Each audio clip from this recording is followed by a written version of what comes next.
আমার নিজের লেখা কবিতা পড়ে শোনাচ্ছি।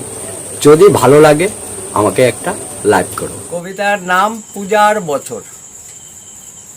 সেজেছে বধূ, পরেছে লাল শাড়ি, যাবে সে বাপের বাড়ি, পরেছে গয়না চুড়ি।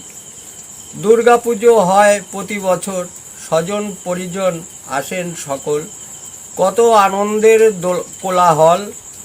দুর্গা মাকে বসিয়েছে মন্দিরে, রূপে আলোময়, কাজের তারা কেউ কাটে ফল, কত ফুল ডালাতে।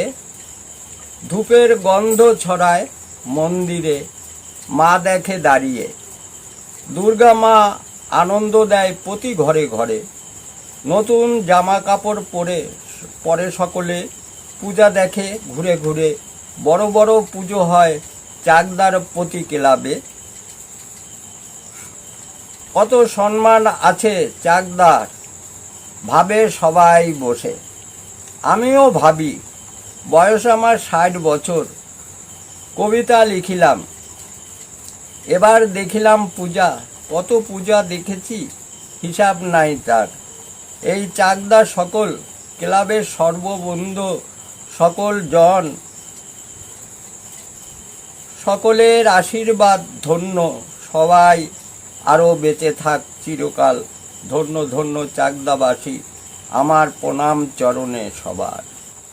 দাদু ভাইরা, আমাকে একটু লাইক করো এবং আমাকে একটু ফলো করো।